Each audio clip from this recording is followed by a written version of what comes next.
Hello and welcome to Michael's Musings on Music. Today we're going to talk about key signatures. But before we do, we need to know exactly what a key is. A key is the tonal center of a piece of music. The melody and harmony will revolve around this tonal center, which is simply a single note, the key of C, the key of F. And it's on this note that we build a scale that is used to compose melodies and harmonies in the key. So to say that a piece is in the key of C would mean that most of the notes in the piece would follow the tonal rules of a C major scale. So the key and the corresponding scale work hand in hand. A key signature is the arrangement of sharps and flats on particular lines and spaces on a musical staff that indicate the key.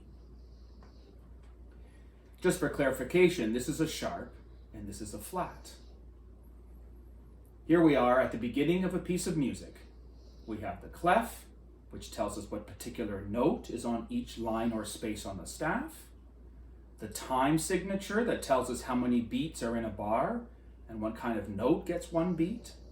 And now we have the key signature. One sharp means that we are in the key of G major. Now, how do I know that?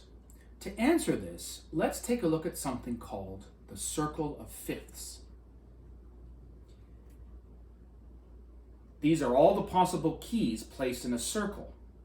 Now it's called the circle of fifths because as you go clockwise, each key is 5 pitches above the last one.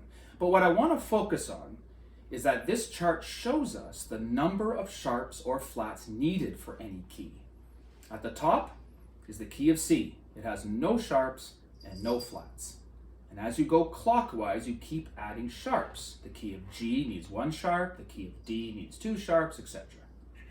And if you go counterclockwise, you're in flat territory. The key of F needs 1 flat in the key signature. The key of B flat, 2 flats, etc. Now those are the major keys. Minor keys also have key signatures, and for each major key signature, there is a corresponding minor key that has the same number of sharps and flats.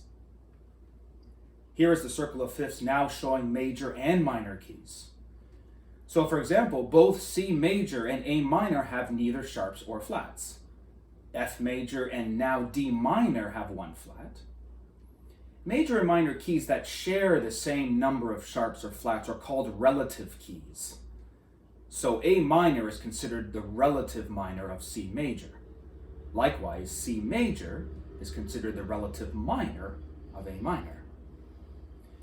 This is all well and good, but which specific notes are sharp or flat in any given key signature? For this, you need to know this helpful and clever mnemonic device. Father Charles goes down and ends battle. The first letter in each word tells you the order of sharps. F, C, G, D, A, E, B.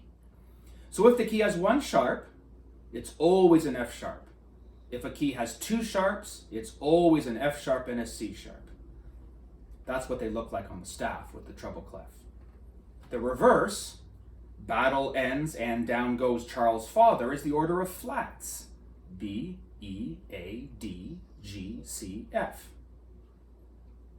There's never a key signature with both sharps and flats. So here's the circle again.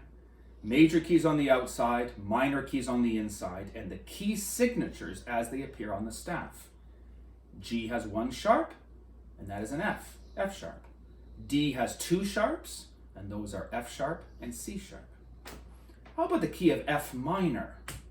For that, we look in the middle of the circle, and the key has 4 flats, and they are B, E, A, and D, and its relative major is A flat. Now the bottom of this circle of fifths looks quite intimidating, but it just means you can write that key signature 2 different ways, but they mean the same thing. So a key signature tells you what key you're in. But from a performing point of view, the key signature reminds the performer which sharps or flats are in that key, and that those corresponding notes are to be consistently raised if it's a sharp, or lowered if it's a flat from their natural pitches. As a composer, the key signature prevents you from writing every sharp or flat every time it occurs in the music. In this example, almost every note has a flat in front of it. This is the key of D flat major with 5 flats. And here it is as it is written with a key signature. Makes it much easier to read. Next time, we're going to explore the distance between two musical pitches when we look at intervals.